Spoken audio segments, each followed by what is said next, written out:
Who are you? My name is Ben Hozie, or you can call me Bodega Ben. What are your passions? Right now, rock and roll and filmmaking. Where are you from? I was born in Illinois, went to high school in South Carolina, in the south of the United States, but I've been in New York City for 12 years now. So, and I don't have a home anywhere really, so New York is my home now. When did you develop your passions? When did I develop my passions for? I guess it would, like anybody, it would have been grade school, I guess. My first real experience with rock music was through MTV. I feel like that story is definitely not unique to me, but I remember being like, I think I was like 9 or 10, and I was obsessed with sci-fi at the time, and I saw a Korn music video where they were playing on what looked kind of like a space station on this icy planet or something, and I think my parents were getting divorced right around that time, so I think not only did the angst appeal to me, but the sci-fi imagery appealed to me. So then I was like, oh wow, rock music's my thing, and that set me off on another however many 20 years later, I'm still kind of obsessed with it.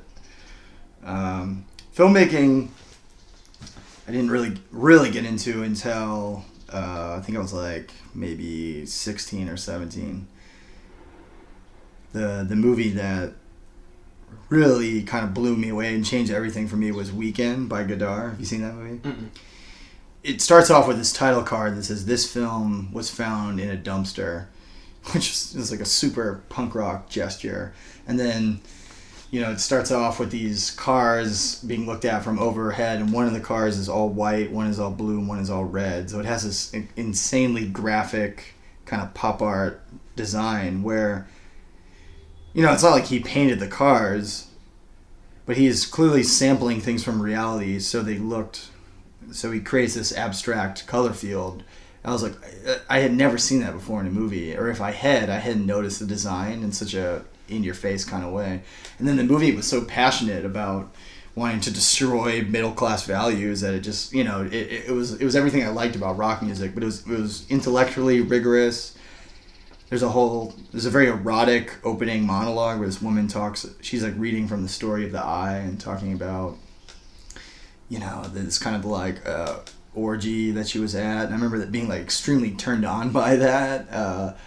And then, there's Mozart in it, and so it's like, the music's incredible. I don't know, I literally was like, okay, I want to be a director, because that was where I realized like directing isn't just telling stories; it's like presenting a worldview through music and color and a dissection of space. And I think I had similar epiphanies in rock music along the way. I remember. Jane's Addiction was a huge band for me when I was like 14 to 15. I think that was the first time where I realized kind of like the pagan qualities of a good rock group, where they tap into something that is,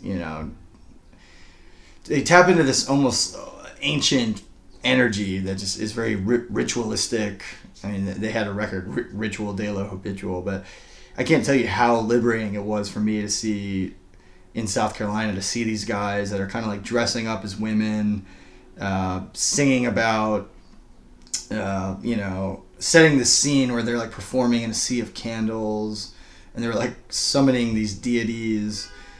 It could be seen as kind of silly, and in some ways Jane's Addiction are kind of a silly band, but it was so powerful to me.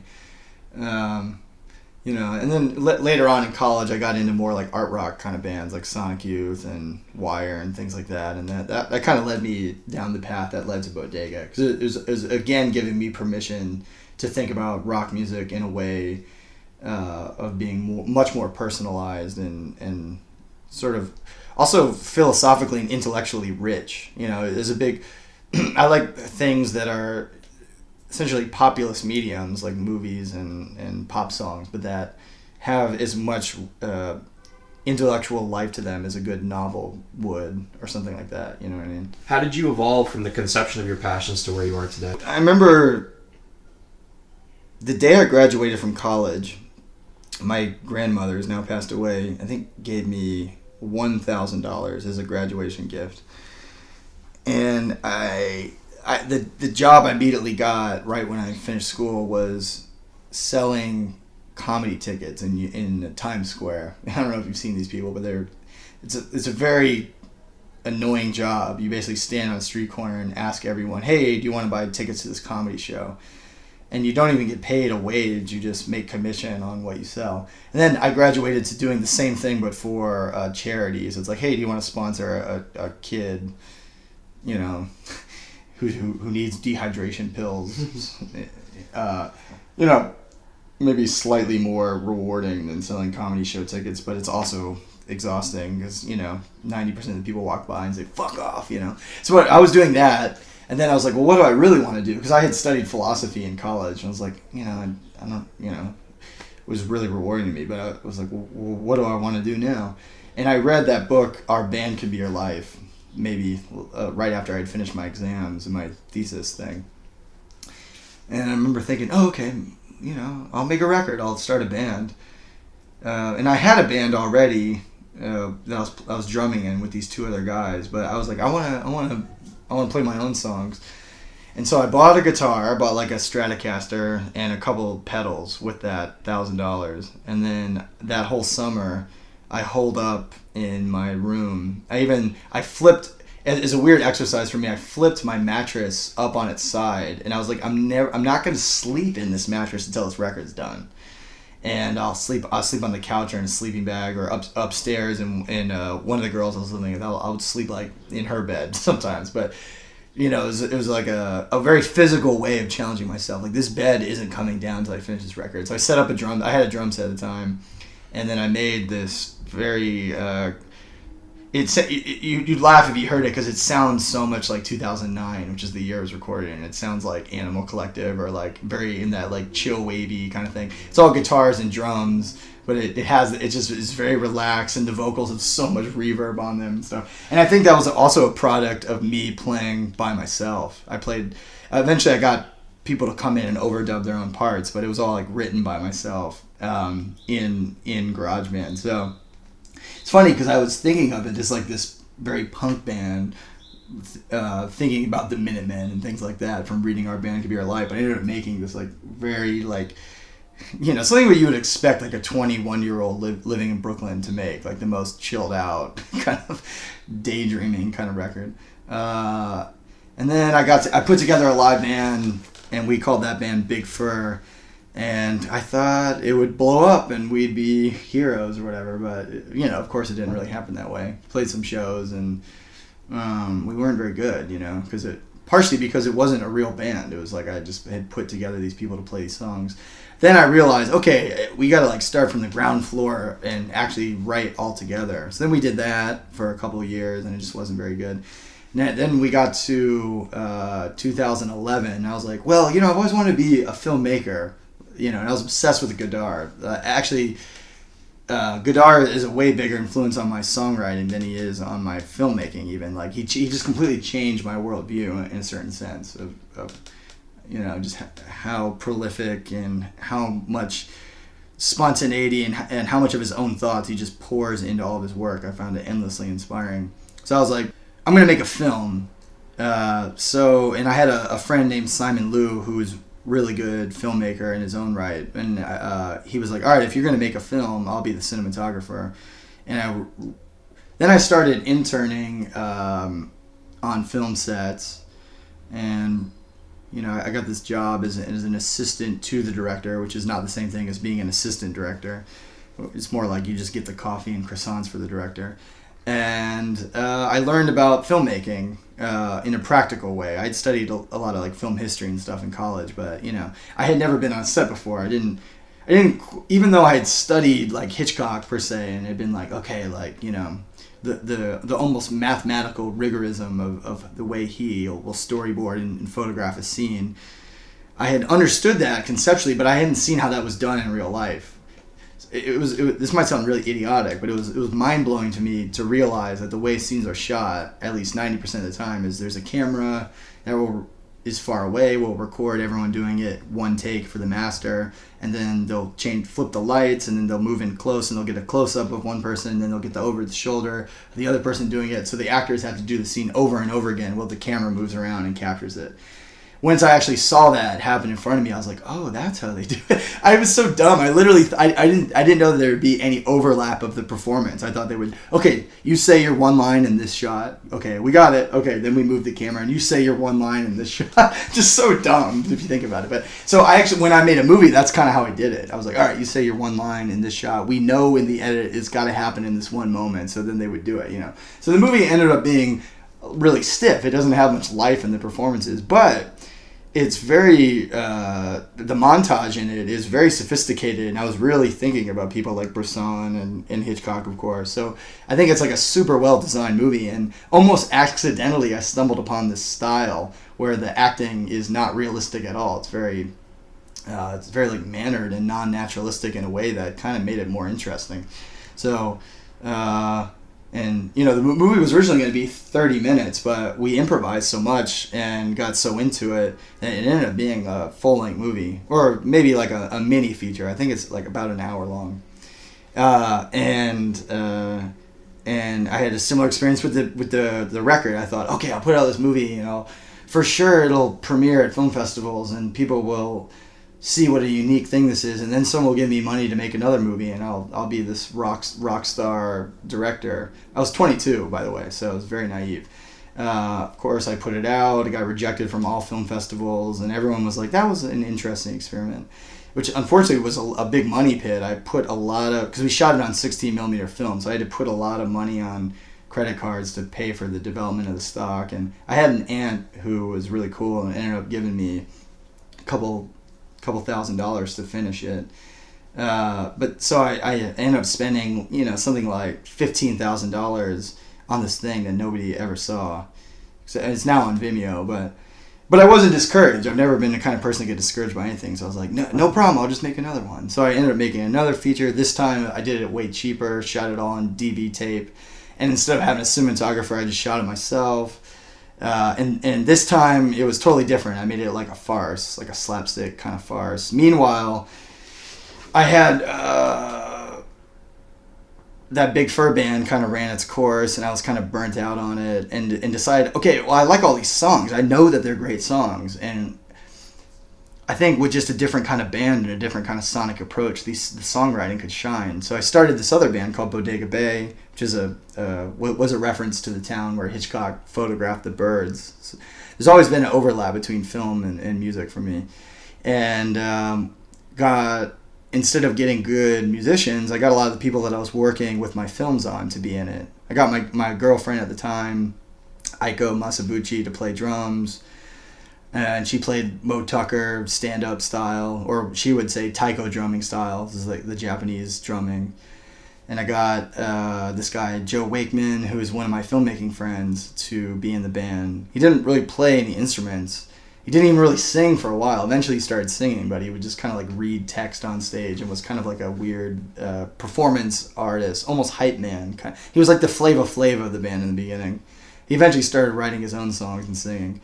And then, there's a bunch of different people were in the band.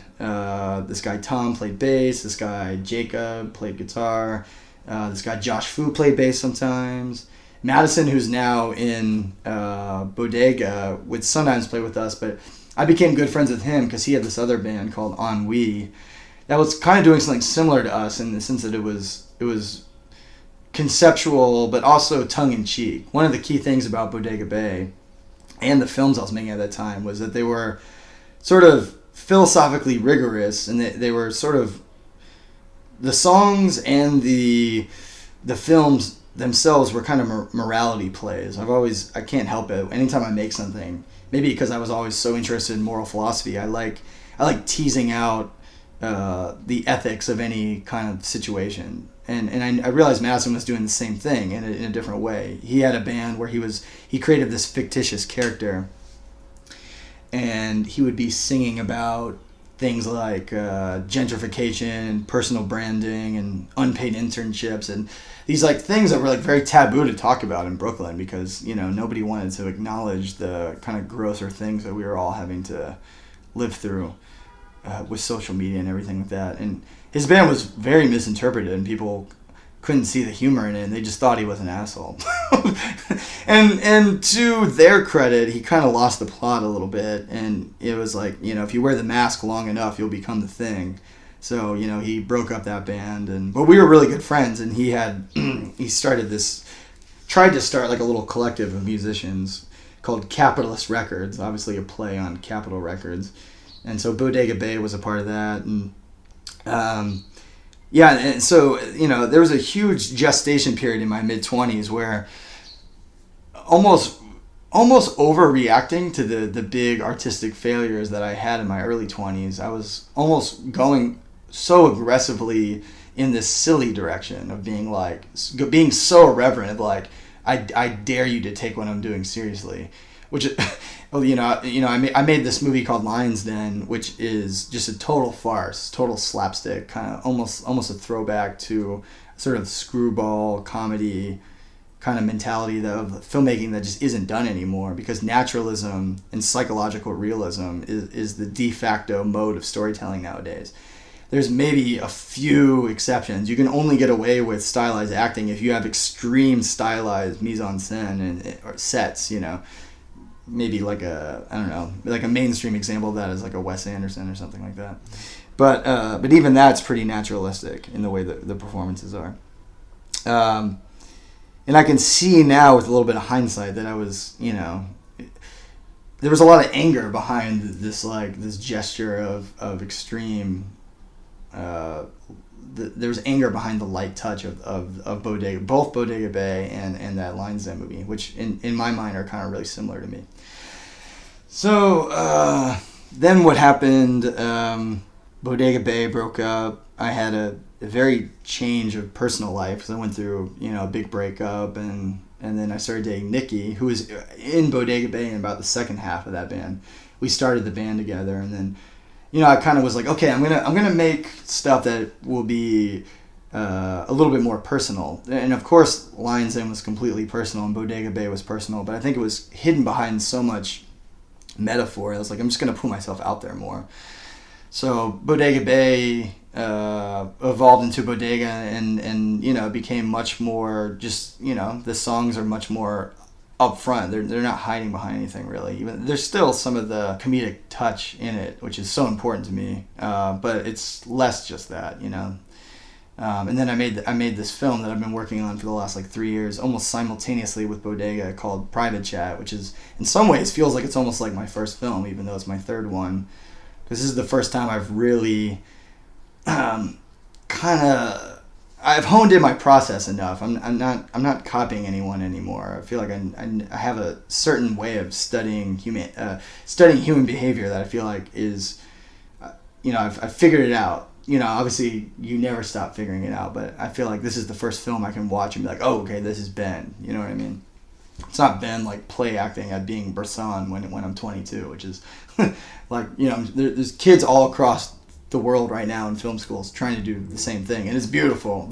It's important, and but it's not necessarily, I worked at a film school for a good 5 years, so I saw a lot of people's first early work, and it's always derivative of somebody, almost always. It's like they'll be like, okay, so it starts out in a diner, and then there's two people, and they're about to rob it, but then it cross cuts to a completely different timeline. I'm like, you mean Pulp Fiction? They're like, well, it's kind of like that, Or like, oh, okay, I got this movie. It's about this girl who goes to Hollywood, and she's trying to make an actress, but then the whole thing kind of becomes a dream, and then she kind of has an affair with another woman, but then it might also, that might be a dream. I'm like, you mean Mulholland Drive? And they're like, well, it's kind of like that, People are just so unaware of how much their entire personality and artistic output is just a complete knockoff of something. You know what I mean? Yeah.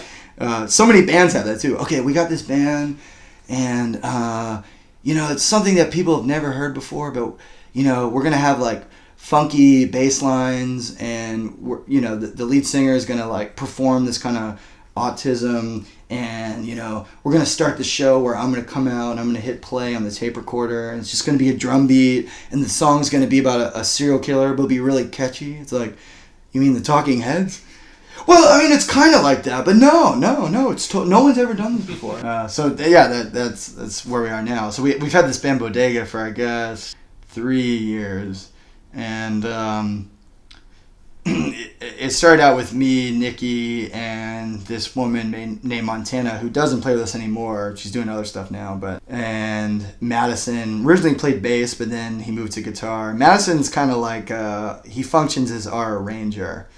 He, when we write songs, he'll make them interesting in a way, kind of come up with cool guitar parts. And for the new EP we're doing now, he produced it for the, he literally produced the session. But, even before that, he was kind of functioning like, I guess, like what a producer does. Okay, that's a good song, but what if what if like the third chord was a little bit more dissonant, so it doesn't sound so obvious? And what if you actually sang with a little bit more conviction in this section? So don't hide behind metaphor, like say what you're actually saying. It's like kind of like what is a producer. And then Heather joined on bass, and Heather's now like a key part of the band. And most recently, this person named Ty Lee is now playing drums, who's amazing. Really like has skyrocketed the band to like a whole new level of excitement live. Ty used to be in that show Stomp, that kind of like off-Broadway show, kind of like the Blue Man Group, where people are banging on trash cans and dancing and stuff. So because Ty also dances, which is actually now has almost zero relation to the Velvet Underground thing, where you kind of have a stone laid back, just like floor tom going. It's not that at all. It's very physical and kind of much more technical in a way, but still having no kick drum and no hi-hat and no ride cymbal and that kind of thing. So we did that. We did a record which came out last summer, and we've just been pretty much touring nonstop since then. And now we're actually like in 2 days we're going to finish this EP we've been working on, and then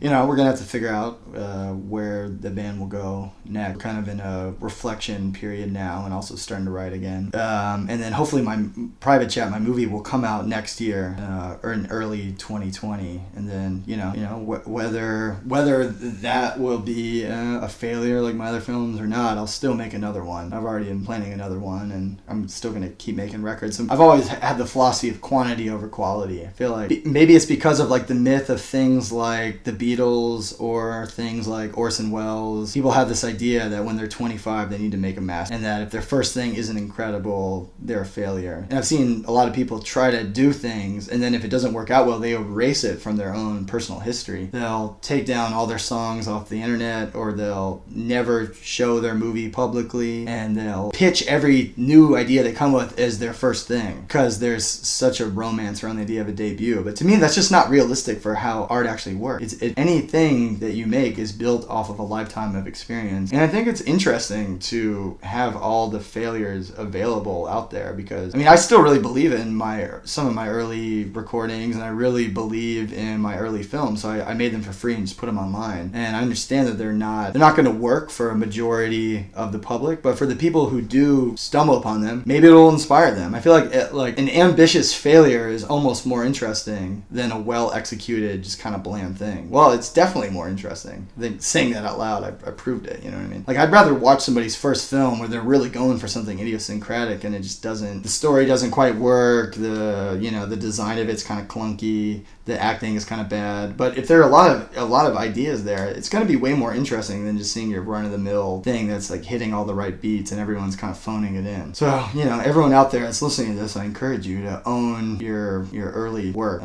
Or not, I don't know, maybe do your own thing. If you really are embarrassed by it or have no connection to it, keep working, I guess. I don't know. I just think my heroes are always, the artists I really look up to they just work, because art isn't necessarily fun. Like I made a decision at some point in my life where I want to be an artist, and I'm going to do it no matter what. I've been in a position of privilege where I've been, I've had enough basic starting funds to be able to do these. They're low budget, but to still even take time off from my life and work on these experiments. I've been very lucky, but I've also accepted that this is my lot in life. I just, even if nobody cares, this is what makes me happy, and I think I have something to offer. And so there's something almost masochistic about it. You have to let the world whip you, and you kind of have to be a court jester. I always say that about our band Bodega when we go on tour and stuff. Like we're entertainers, but what I think we have to offer is we can say things that nobody else would want to say, and there's something humiliating about that, to go out on a stage and just, even whether there's 1,000 people there and they know your lyrics and they're psyched to sing along, or there's just 3 people there, you have to do the same thing, and you have to, and there's always something humiliating about show business, and it's always humiliating to have to raise money for film, but you just have to do it. You just have to keep going. And accept that it's not necessarily always going to be fun and games, and drinking champagne and doing cocaine in the studio with Brian Eno telling you you're a genius. That's never going to happen, and it shouldn't happen that way. I mean, that's kind of silly. I don't know. You have to just love it. You have to love the process, I guess. And I found inner peace in just loving the process of just making stuff and meeting people. Honestly, I'm a people person, so I need to be surrounded by people. That's why I thought maybe I would be a writer. I think I have the imaginative and grasp of storytelling that I could write a great novel. But I wouldn't want to do that because I couldn't stand the isolation. That's why I like a band. It's like my surrogate family in a way. I never really was close with my family, really. So I like having that band, and I love that about film sets where you're hanging out with your crew. And it's sad they're going to go away after you finish the project, but you always have that memory or whatever. So I don't know. I get a big thrill out of collaborating with people and just having people around me, which is, it can be hard because when, especially in New York, everybody is hustling to do their own thing. I've never not had a band where at least half the band was also had their own projects, and you need to respect that. And with filmmaking, the same thing. I've never not done a film where almost half the room is also other directors, and that's kind of awesome. So you need to respect everybody's time. I'm not sure why I went down this detour. It's just something that's been in my mind a lot recently about how to get the most out of collaborations in a way that is going to benefit everybody. That's it's interesting to see what's happened to all the other people that I've made stuff with in my 20s. Some of them are off doing other things.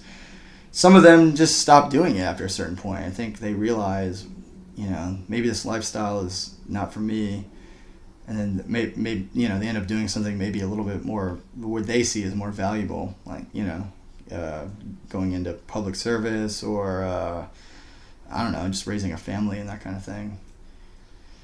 I'm young. I'm only 31, but I also feel like I've lived a lifetime of artistic degradation already. Does that make sense? Yeah. I barely have anything to show for myself at this point, but that's exciting. I'm really excited for what the next decade is gonna do, because this is, because I'm a Godard guy. His 30s were unbelievable. He made 15 films from 1960 to 1967, and he was really on that quantity over quality tip. And I hope I can set up the process to be able to do something like that. I think the way my process works, I like to experiment more in the pre-production process. I don't know if I'll make that many things, but I don't know if just the economic reality of New York right now can sustain that kind of production either. But yeah, that's how I got to here, right here in Ridgewood, Queens, where we're sitting in this bedroom. Really? Yeah. So why do you do what you do? Wow, that didn't answer that.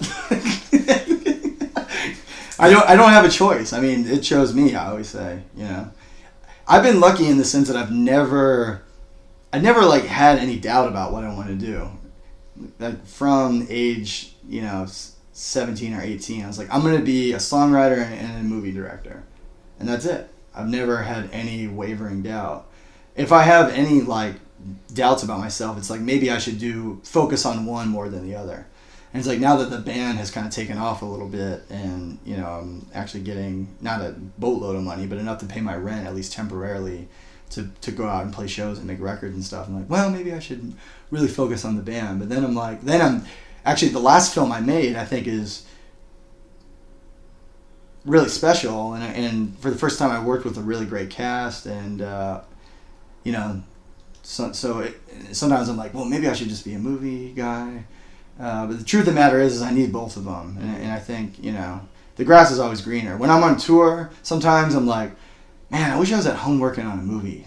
This is so dull. But sometimes when I'm working on a movie, I'm like, man, I wish I could just play a guitar in front of people right now and let loose. You know? Yeah. You need both.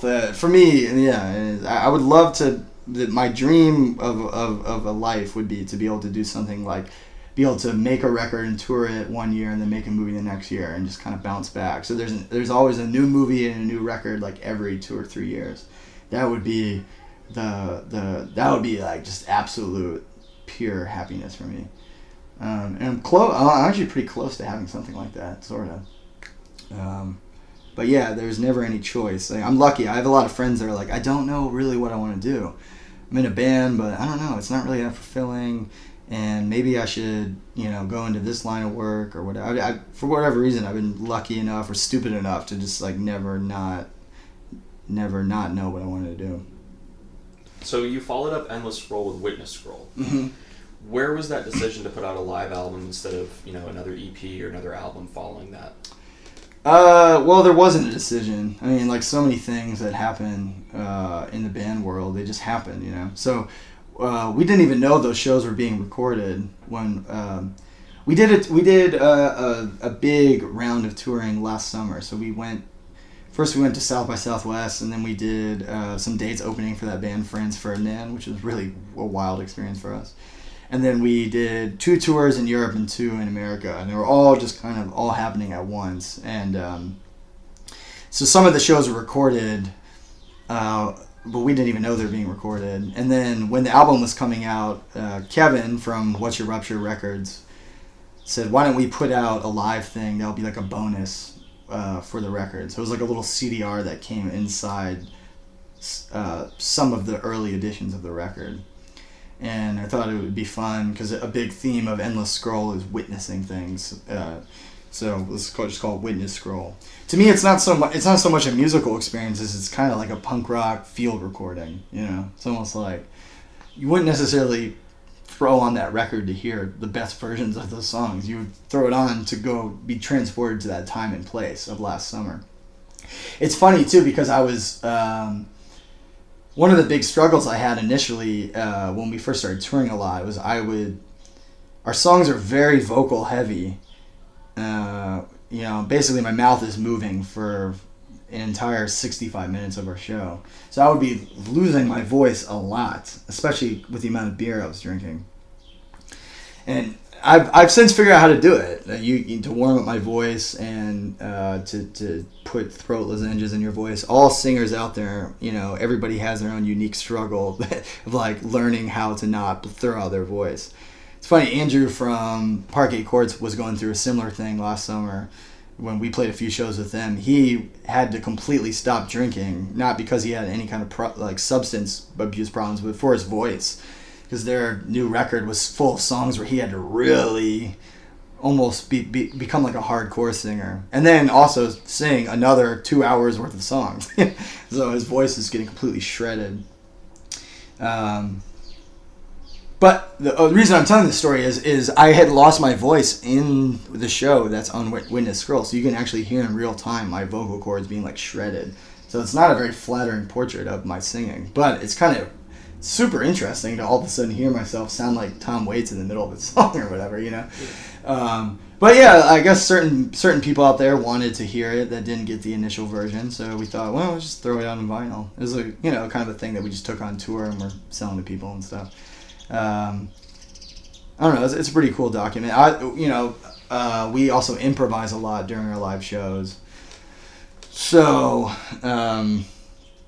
There's extended versions of the songs that are kind of fun. I really like the Can't Knock the Hustle one. We kind of just played that one riff for 5 minutes, and Madison's kind of doing this feedback solo, and I think that's the one track that really holds on its own as a musical experience. It's pretty cool.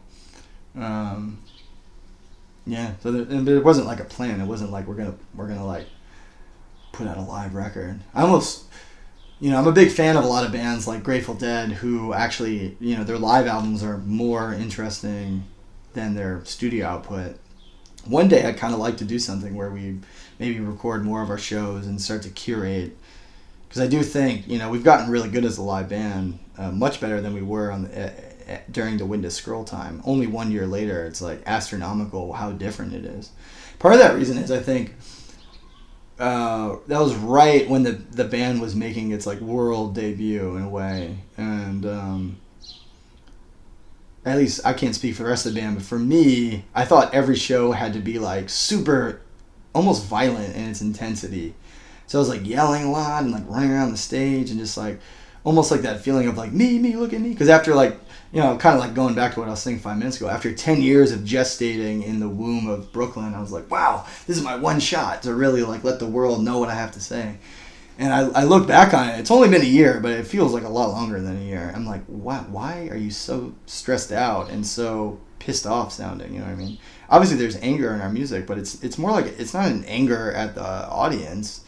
It almost is more absurd than that. It's like just, almost like a confusion over the way the bureaucracies of the world and why they're run the way they are. It's just rather silly. So it's been a big.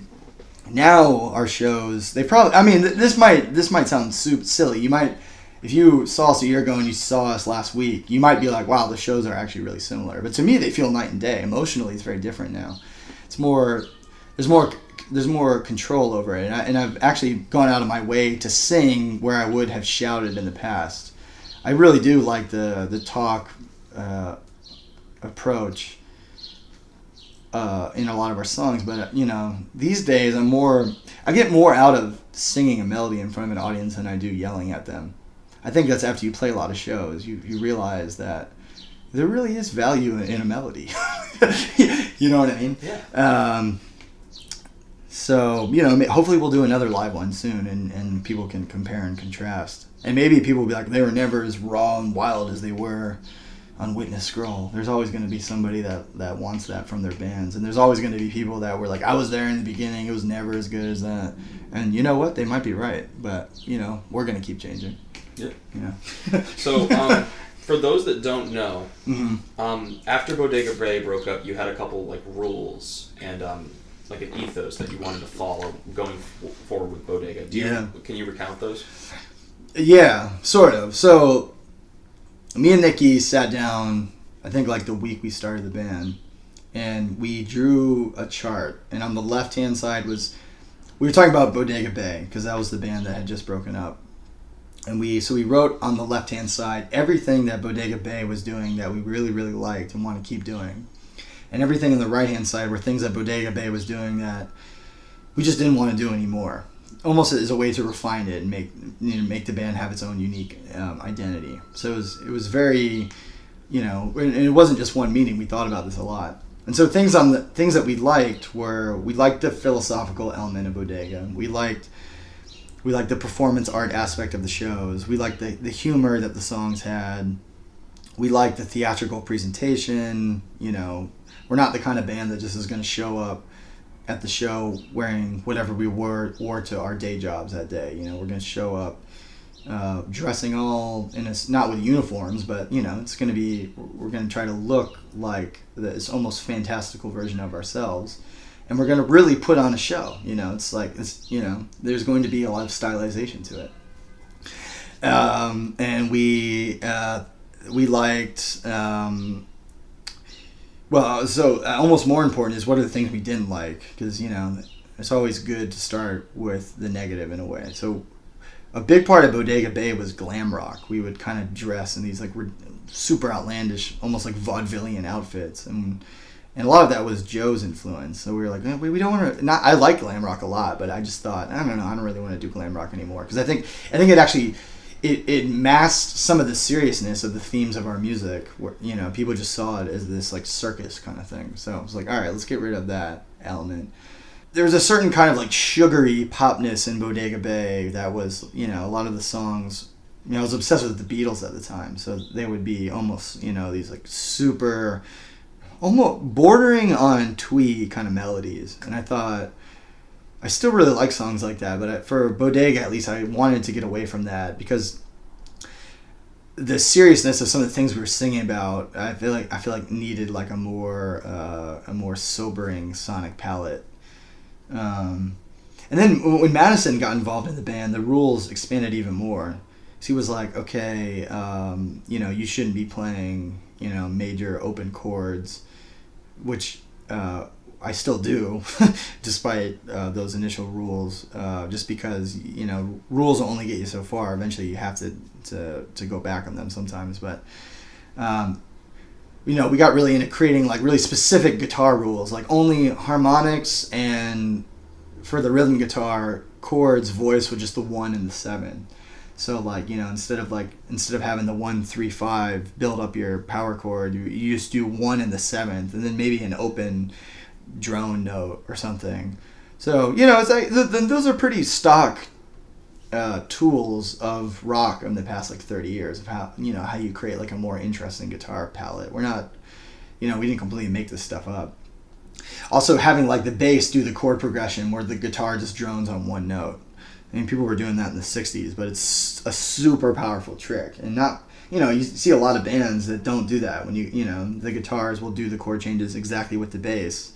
And so there's not tension there, We want to keep like some of the same percussive rules about, having no open hi-hats, for example, keeping almost having like I always think of hip hop or krautrock having this really repetitive kind of, and philosophically, I think the band is kind of based on sampling. We sample things all throughout rock history, and even in the lyrics, I quote other songs. I mean, that just comes from the Godard thing I was talking about. He does that in his movies, and it's not necessarily. I think people misinterpreted that in our work and in his. Is it being like this academic thing, like, or this postmodern collage, or we're saying something about media or whatever. That's maybe like 10% of it. 90% of it is just accurately using the form of your aesthetic to capture the way your brain actually works, which is the goal of any art, I think. And to me, that's thinking through the lens of pop culture, because I'm surrounded by it all day, and everybody is. But for me, my brain works that way. I don't think, maybe not everybody's does, but when I hear something, I'm immediately thinking of the references to it, Like to give a funny example, I don't know, you might say, today I'm feeling quite low, and like my brain will immediately think of the band and the David Bowie album Low, it's like a weird hyperlink where like everything is a pun, but everything is also referring to other things. So the music does that, and the lyrics do that.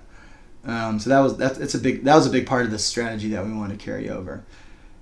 So yeah, like when we first started the band, we had these very specific rules.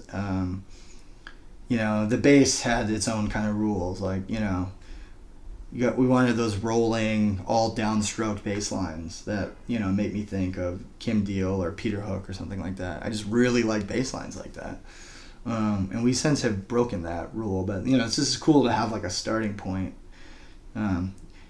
Everybody has told us, "Oh, you're a post-punk band, then."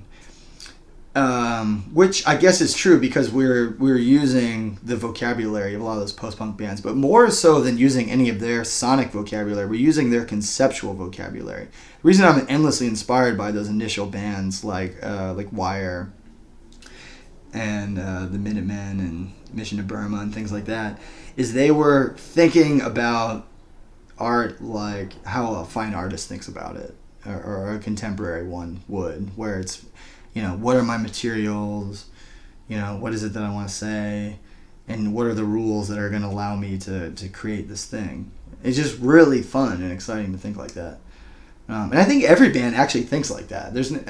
Funny enough, every band, whether they're conscious of it, the Ramones are like that. They're like the greatest concept rock band ever. That's why every song sounds exactly the same, and every song is absolutely amazing. Even like AC/DC's like that, or whatever. They're like super it has the exact same refinement of like a Saul LeWitt concept sculpture or something, you know. But I mean, the paradox is that a lot of my songwriting is very, first person, almost very traditional. I'm just singing the blues, sort of. So, our band is not necessarily interesting because of these rules. It's interesting because we have good songs and we have a lot of good players in our band that all have a lot of unique experiences to draw on that will create this very real emotional experience for people. But it's helpful to have those rules just to know where to start. Otherwise, you have way too many options. Yeah. So there's a lot of you said there's a lot of sampling. Is that Nikki's priority to do with the sampling, and where does that come from? It comes from that thing I was talking about of wanting to draw on other things. I mean, art making is inherently vampiric, meaning that, don't date an artist unless you want to be in all their work. You know what I mean? But also it's vampiric in the sense of any art is always drawing on other art. If I went to the cinema yesterday, I might write a song that references one of the little ephemeral moments in that movie that I liked, and I may not even do that consciously. Nikki really got into sampling through, she has this little sampler and would take snippets from movies, take things from YouTube, and it's a fun tool to use at shows to kind of throw people off guard, in between songs, instead of having your typical "how you guys doing tonight," which we still do inevitably. But it's almost funnier to press a button and have this voice say, "Hello, we are Bodega. Thank you for purchasing a ticket." It becomes it's just another. Any level of abstraction and stylization brought to the ritual of what a show is interesting to me and to Nikki. So I think her best samples are some of the more musical ones. Like on the song "Jack and Titanic," there's a Harry Parch sample that is, a lot of people think it's a guitar. It's like this thing, the whale sound that's kind of reminds me of something you would hear in a My Bloody Valentine song or something, but it's actually this instrument that he made, I think in the 50s. And she watched a documentary about him and all these one-of-a-kind instruments that he made, and she liked the sound of that one and sampled it. And then it just, worked perfectly in that song. I like in records when you can't hear the source of a sound. That's why I always like lo-fi, because it's cool to hear things and it's really simple kind of pop rock arrangements, but you can't quite, your ear doesn't know what you're hearing. It's the exact opposite of the Steve Albini approach, where complete naturalism, which I think is kind of creatively a dead end, sort of just hearing. It's the same thing as naturalistic storytelling in films. It's a little bit boring to just hear 4 people in a room, 2 guitars, drum and bass, and they sounding exactly like how they are. It's kind of more interesting if you paint so you can't quite tell what's what. And I think the samples help that, There's one sample that really interests me, the "Heaven Knows I'm Miserable Now" sample. How do you think that connects to the themes and Endless Scroll? The "Heaven Knows I'm Miserable Now"? Yeah. What that song is initially about is just Morrissey being bummed out that he's got a job, and also that everyone around him seems to be happier than him. So but it's also just a lovely feel-good song too that everyone knows. I mean, if you like rock music, you know and love that song probably. So that's a fun way. Throwing that song into one of our songs is a fun way of almost drawing on. It's hyperlinking to that the entire emotional experience of "Heaven Knows I'm Miserable Now," and bringing it juxtaposing it into our song. In the context of the song "Name Escape," that song is about being at a show and not having the greatest time because you're alienated from everybody around you. After you go to shows every night for a long time, they start to feel am I really part of a community, or am I really connecting with these people, or are we just kind of talking past each other? Which is, to me, a metaphor for kind of how communication on social media is as well. So, but I was imagining in the context of that song, Heaven Knows I'm Miserable Now, playing over the PA in this venue while I'm trying to have a conversation with this guy. And like, something about that is just hilarious to me. Also, I guess like if there is a thesis statement on the record, it's juxtaposing how did this happen with I use my computer for everything, heaven knows I'm miserable now. You being miserable, the amount of cynicism and nihilism that exists out there in the world right now might be a product of toxic internet culture, which might answer the question of how did this happen. That's just I don't mean to say that that's the definitive answer, but that by using those three samples, it's almost like you can make. It's almost like an Aristotelian syllogism: as A plus B, it leads to our conjecture of this. Or if you're using deductive logic, it's not supposed to be a conjecture. It's supposed to be inevitably only be that way. But we all know now that deductive logic is not entirely reliable. It's why scientists are more valuable in society today than are analytic philosophers, for better or worse. Tell me about the art direction, because I see it like the art direction is always Bodega. The cover art for Endless Scroll is super interesting to me. How does that differ from like the art direction of the band? You mean like in music videos or flyers?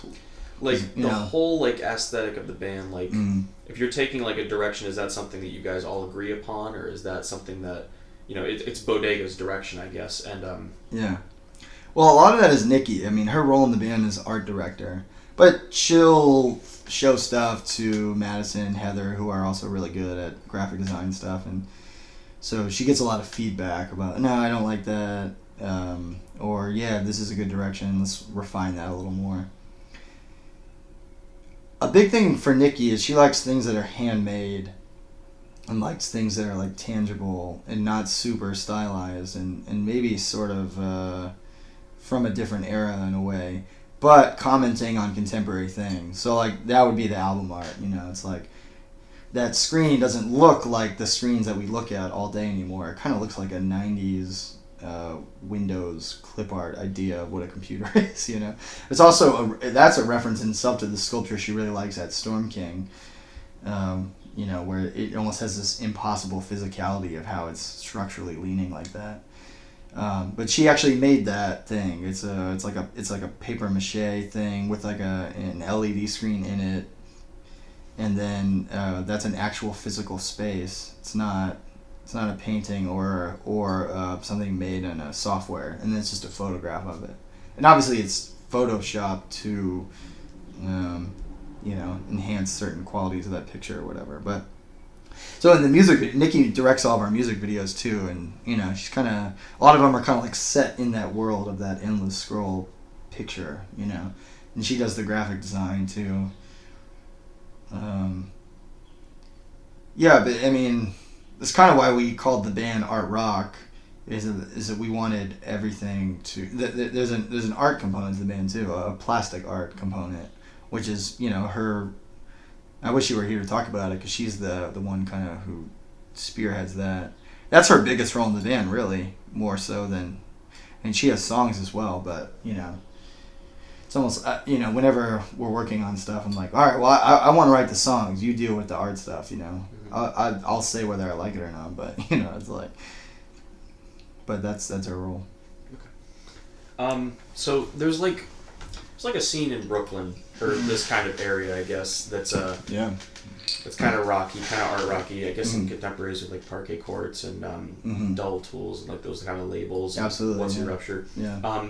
So my question is, how does Bodega fit into that?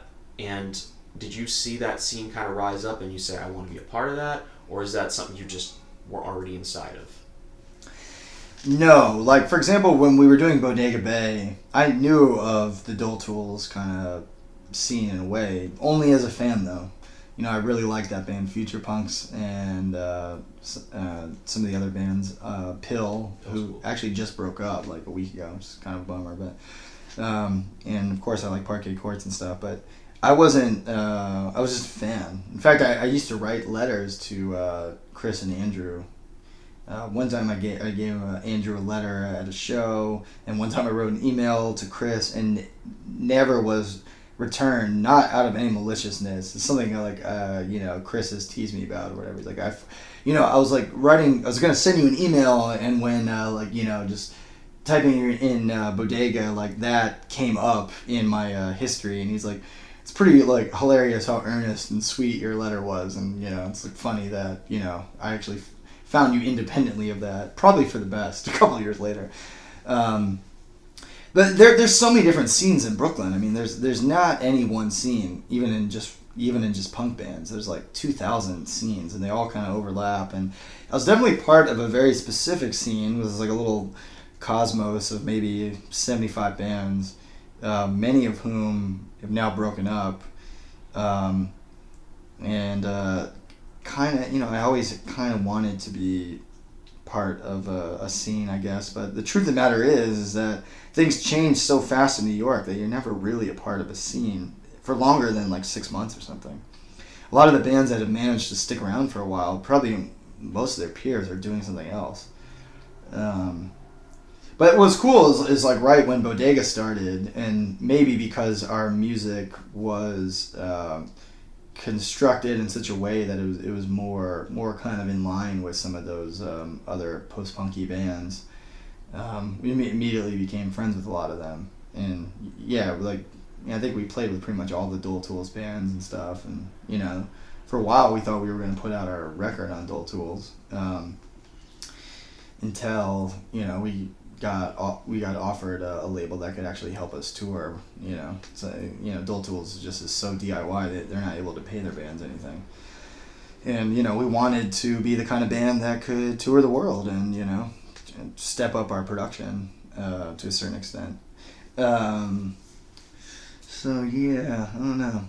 What's weird is almost all those Dual Tools bands are gone now, except for Future Punks and Parquet Courts, I think. It's like, Beth Israel broke up, Pill's not playing anymore. I'm not sure if Heaven's Gate's playing anymore. I don't know. Maybe they are, I just haven't seen them. Eaters are still playing, but not that much. I'm sure they'll be doing another record. They're a really cool band, but I haven't seen a bill with them in probably a year or something. Maybe that's just me being out of touch. I don't know. Things change, You go away for a month and you come back, and there's a whole new generation of kids coming up and stuff like that. I don't know. And the venues change all the time too. I don't know. What do you think about the idea of like starting a side project for a band because you don't think, like, let's use you as an example, if you were to say this song doesn't sound like it would fit with Bodega, so I'm going to start another band to do that. Yeah. Oh, well, that's super common, but like for example, I've thought about doing a Bodega Ben record, which I don't think I'll do anymore because I realize I don't think I have the need to do that. But there was a time where in the beginning I thought, like a song like Charlie, which I don't know if you know that song, but it's like a ballad on our record. I thought I was writing songs like in that style, and I thought, well, maybe I'll do a Bodega Ben record, which is much more musically simple and much kind of sweeter, and maybe with almost like an Americana singer-songwriter feel, and I can just play everything because that won't require super technical playing or whatever, and I'll get my creative rocks off because I do love ballads. It's one of my favorite things about me. Usually when I listen to a record, the ballad is oftentimes my favorite song, maybe because I'm a sentimental guy or something, but then I kind of like had the epiphany that this can be a part of Bodega, and if it's a good enough song, like, it should be a part of the band. You know what I mean? I'm sure. Yeah, I personally don't want to do that. I mean, everybody else in Bodega has their own bands, but it'd be offensive to them to call it side projects because it's not like, it's not like. I think the word side project is kind of dumb. Every project is just a project. I mean, it might be a side project in the financial sense. Like Heather has a band with her boyfriend called Please No Radio that does kind of like more noisy, ambient kind of experimental stuff, and but I think it would be offensive to call that a side project. She's been doing that for as long as she's been doing Bodega, and that's an essential part of her creativity. It's just a different project, and it may not it may not require as much time, just in terms of how much Bodega's been touring and stuff. Madison has his own band called The Wants that they're gonna debut a lot of their recordings this year, and they're a really great band. I think they have, in some ways, the potential to be much more popular than Bodega, in the sense of like being having a very big rock sound. You know what I mean? Just like their drummer, and it's kind of like Bodega, but it's not. It's different. It's like less certain qualities that I like in songwriting and more things Madison has. But it would be super offensive to call that a side project. It's not a side project. It's another band he has. And it's going to be a challenge to figure out how to keep Bodega going while still allowing that to happen. That's something we'll have to figure out. I see a lot of associated acts and contemporaries, but I feel like it's up to the fans to kind of figure out those contemporaries and piece those pieces together. Yeah. Do you think it's important as an artist to kind of lift your friends up in that sense and put your friends in the art? Or is it something that the fans kind of should just, Bodega's associated with this, Heather's in this band, that's in this band. I know these two are friends, or they've collaborated on something. Yeah. Well, I think it's just a key part of the artistic process. It's like, like what I said, from the most cynical point of view, art is vampiric, but it's also celebratory in the sense of, if I make a film, I want to put in almost all my friends in it. So it almost reflects that, it has that timestamp to it of like, this is where I was at, and these are the faces I saw all the time. That's why I want them to be a part of it. But with what you're talking about is like a family tree cosmos of related bands. Yeah, I think that's really cool. It's healthy. It's fun. It's like part of the reason we all do this is just to make friends, and it's really fun to be inspired by people that are doing cool stuff. I have my own fictitious tree of contemporaries that I see as people that I like, whether I know them or not. Those are my people or whatever. You know what I mean? But, and then there's the local people, I guess, that people who I would want to maybe play with one day, or would be happy to go see them play tonight. I guess that's what Dull Tools is. They've done a cool job of kind of curating a scene, sort of, I don't know. Yeah. So in terms of Bodega, do you think that, because I think both of these are important to growth and kind of going forward and developing your style a little more, do you think that failures or epiphanies are more crucial to your development? Those are, well, I think a failure can be an epiphany. I think failure is super important in the sense that I mean, that's what they teach you in art school. Not that I've ever been, but I know, I think I've gotten a gist of how it works. You make something, and then you have a room full of people kind of tell you realistically their experience of it. And that's really painful. I mean, it takes... Have you ever read Bergman's book where he talks about... He said, his biggest skill as a director is he thinks his ability to take criticism. Which I think, and that's really hard, because you have to know what is... Anytime anyone says something to you that's critiquing your art, what they're really doing is talking about themselves. So first and foremost, you have to be smart enough to figure that out. See, what is it that they're trying to tell you about themselves? But also be smart enough to see when they're right, and also when they're right, but it almost doesn't matter. You still need to stubbornly do your own thing. And it's really hard to tell the difference and not feel attacked when people are criticizing your thing, whether that's your bandmates or somebody on the internet or whatever, you know what I mean?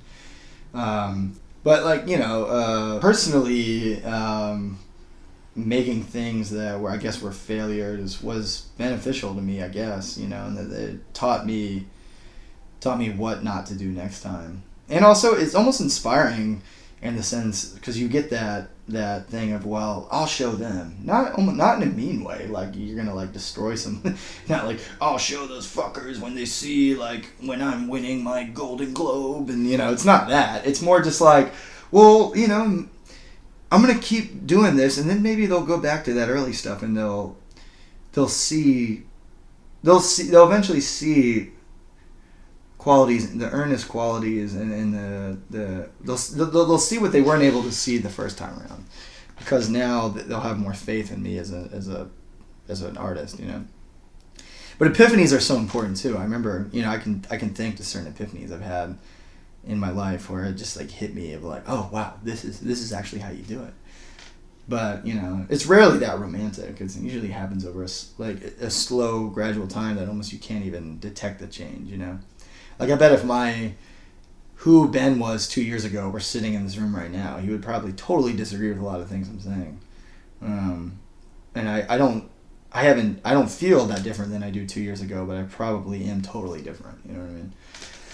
That's the thing about personality, and we're never the same person. Tomorrow I'll be a different person. You just we have this illusion that we're the same person. So it's weird, I might for whatever reason click on this interview 10 years from now just to take a trip down memory lane, and I'll probably hate all the things I'm saying right now. But that's cool. That almost makes it more interesting. So you have your movie coming out in 2020, hopefully, and you have the Bodega EP. In terms of the future, what's got you excited? Just the possibility of doing another record is really exciting to me. Seeing what we can do differently is going to be really interesting. I don't know. I'm really, we're going to be doing some more touring this summer, which will be really good, but I'm really looking forward to this fall, which our goal is to kind of like take some time off and not be so much, which it won't be a lot of time, it'll be like 3 months or something, but it'll be time where we can just reconnect as a band and just be alone in a practice space and kind of be like, all right, well, what do we want our next statement to be? We all have a lot of ideas, but it still needs a lot of that refinement, and that'll be the most fun. For me, it's all about the process and enjoying that. I am really excited about my film, just seeing how people react to it, because it's kind of a provocative film in certain ways, and it's almost just like the scientist in me wants to like see how people react to it. It's been in my head for so long. I'm curious. I'm really curious to see how people will react to this new Bodega EP, because I think it's very different than Endless Scroll.